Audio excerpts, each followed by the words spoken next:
Halo semua dan salam sejahtera. Sekali lagi kita bersama Syom di segmen Kenali Enjin Kereta Anda. Dan saya Kazuto Sun dari Kazuto Garage. Dan sebelum itu, sharekan video ini dan hashtag Didik JTX. Dalam setahun, berapa kali anda akan servis kereta anda? Terutama tukar minyak enjin. Dan biasanya macam mana kamu akan pilih sebotol minyak yang sesuai untuk masuk ke dalam enjin kereta anda? Dengan memilih harga, jenama atau viscosity yang sesuai untuk kereta anda. Sampai sini mungkin ada orang tanya, viscosity? Apa itu viscosity? Dan terutama nombor-nombor di depan tong ni, seperti yang ada di tong ini, boleh nampak SAE 10W40. Apa ini nombor ya? Agak confused kan? Saya rasa ramai juga akan berconfuse dengan nombor-nombor seperti ini. Dan apa itu viscosity? Jom mari kenali enjin kereta anda. Dan hari ini kita nak belajar apa itu viscosity dan terutama nombor yang di depan tong seperti ini. Jadi kepada sesiapa yang faham terms viscosity ni, sila komen di bawah. Okay? Viscosity. Perkataan viscosity ni saya rasa ramai orang mungkin tidak pernah dengar, atau kurang faham, atau confused pun ada. Okay? Apa itu viscosity? Okay, senang kata kita buat satu kesimpulan. Macam mana kita nak ukur laju sebuah kereta? Kita ukur dengan kilometer per hour atau kilometer sejam, kan? Atau macam mana kita nak ukur berapa jarak yang kita boleh gerak dalam seliter minyak? Dan itu kita akan tulis atau kita ukur dengan berapa kilometer /1 liter. Betul tak? Itulah ada sukatan dia. Macam mana kita nak ukur berat? Kita ukur dengan gram atau kilo. Dan macam mana kita nak ukur cecair? Biasa kita ukur seliter 2 liter. Itu liter atau gram atau kilo itu, kilometer per hour itu, semua adalah sukatan, bacaan sukatan dia. Dan macam mana kita nak ukur kalau sebuah cecair, penggerakan dia macam mana kita nak tahu dia punya penggerakan itu laju ke, lambat ke, slow ke, macam mana? Itulah viscosity. Viscosity sebenarnya adalah satu sukatan untuk kepekatan cecair. Senang kata, dia ukur cecair itu pekat atau cair. Okey? Macam mana nak cerita kalau kita cakap cecair yang pekat atau cair? Senang kata, kita guna sesuatu yang paling kita biasa tahu. Susu pekat dan susu cair.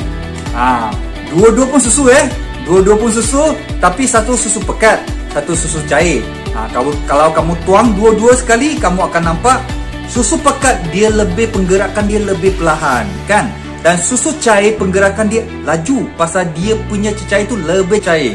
Apabila penggerakan susu cair itu lebih laju, maka viscosity-nya, bacaan viscosity-nya lebih rendah. Misalnya, dia akan jadi 10. Dan apabila susu pekat, penggerakan dia lebih perlahan, viscosity-nya lebih perlahan. Betul tak? Dan bacaan viscosity-nya akan jadi lebih tinggi atau lebih pekat, iaitu seperti yang ini, 15W.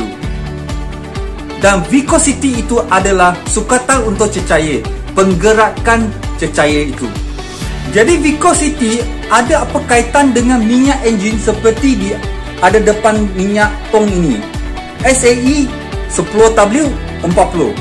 Apa kaitan viscosity dengan nombor ini? Jom kita belajar lagi. Biasa kita di tong minyak kita akan nampak tulisan macam ni, SAE 10W40.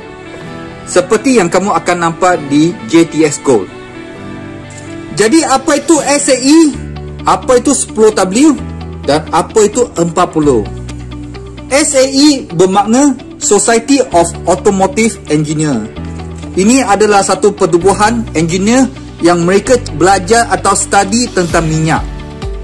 10W ini adalah keadaan viscosity kepada minyak ini semasa sejuk. W ini bermakna winter, waktu atau musim sejuk. Okey, itu yang dimaknakan winter dalam bahasa Inggeris ya. Jadi 10 viscosity ini adalah semasa dia di suhu sejuk atau suhu semasa, tanpa panas, tanpa engine start.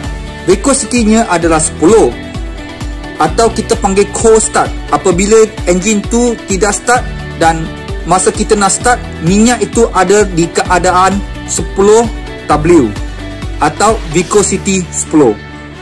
Apabila jentera atau enjin telah dipanaskan, minyak itu akan disukat pada suhu 100 darjah Celsius dan minyak itu akan jadi 40 viscosity. Ini bermakna minyak itu dia akan bertindak atau akan menjadi lebih pekat. Walaupun sebenarnya cecair itu jadi lebih cair, tapi keadaan dalam molekul-molekul itu akan bertindak sebagai lebih pekat dan viscosity itu akan turun. Dan bacaan viscosity itu akan naik apabila viscosity dia turun dan dia akan menjadi 40. Jadi lebih senang dikatakan, kalau apabila kamu nampak sesebuah minyak itu bertulis seperti JTX ini, dia tulis 10W 40, bermakna semasa enjin tu di keadaan tiada start dan akan start, minyak itu akan bertindak sebagai 10 viscosity. Okey, dan apabila enjin sudah di start dan dipanaskan, minyak itu akan bertindak sebagai viscosity 40. Apabila minyak di tahap suhu yang tinggi, dia akan cair. Ini semua orang tahu dia macam minyak masak jugalah. Apabila dia dah dipanaskan, dia akan cair. Sama juga minyak enjin. So, apabila minyak itu di suhu yang tinggi, dia akan jadi cair. Jadi, dia tak akan bagi satu perlindungan yang baik untuk komponen-komponen dalam enjin itu. Jadi, macam mana? Di sinilah engineer yang pakar, yang bijaksana, mereka mencipta dan ubah suai molekul-molekul di dalam minyak enjin ini. Macam mana mereka buat? Mereka ubah atau modify molekul-molekul ini, dia akan ikut suhu semasa dan dia akan bertindak menjadi lebih pekat. Jadi walaupun dia punya bacaan dalam minyak itu seperti dia 10W ni, sebenarnya adalah minyak yang halus. Apabila dia dah panas dalam 100 degree Celsius, dia jadi 40 viscosity. Jadi molekul-molekul dalam minyak itu akan jadi macam lebih pekat dan dia akan bertindak sebagai viscosity 40, dan disitulah dia bagi perlindungan yang terbaik untuk komponen-komponen enjin anda. Jadi macam mana dengan penerangan terms viscosity ini? Saya rasa kamu semua dah faham. Dan jangan lupa, kita juga kena faham apa itu bacaan di tong minyak ini. Seperti minyak JTX ini, ada SAE 10W40 dan ada juga JTX 1000 rate ni juga ada SAE 15W40. Dengan memahami semua ini, jadi selepas ni kamu ke workshop untuk servis kereta, jangan lupa guna kepakaran kamu dan memahami, tunjuk mekanik itu, kamu faham apa itu viscosity atau bacaan di depan tong minyak ini. Okey? Pilih minyak yang betul dan tidak merosakkan enjin kereta anda. Alright? Mungkin ada yang kata salah pilih minyak. Tapi bagi kami, kalau kamu pilih minyak yang lebih pekat daripada apa yang recommend, itu tak ada masalah sebenarnya. Itu bagi protection yang lebih bagus daripada kereta anda. Hanya kalau kamu pilih minyak lebih halus dari apa yang direkomend dalam owner manual, itu mungkin lebih bahaya. Kerana apabila minyak itu lebih tipis atau nipis, penggerakan dia lebih laju, dia tak dapat bagi perlindungan sepenuhnya kepada komponen-komponen enjin anda. Jadi, kena berbijak untuk memilih minyak yang sesuai untuk enjin kereta anda. Alright? Kami harap video hari ini mendatangkan manfaat kepada kamu semua. Dan kalau kamu juga fikir begitu, jangan lupa share kepada kawan-kawan anda dan bagi semua orang tahu memahami apa itu viscosity dan apa itu bacaan di depan tong minyak yang kita biasa kena beli minyak untuk servis kereta kami semua. Okey? Di sini kami nak ucapkan ribuan terima kasih kerana Syom menjemput kami untuk berkongsi bersama anda.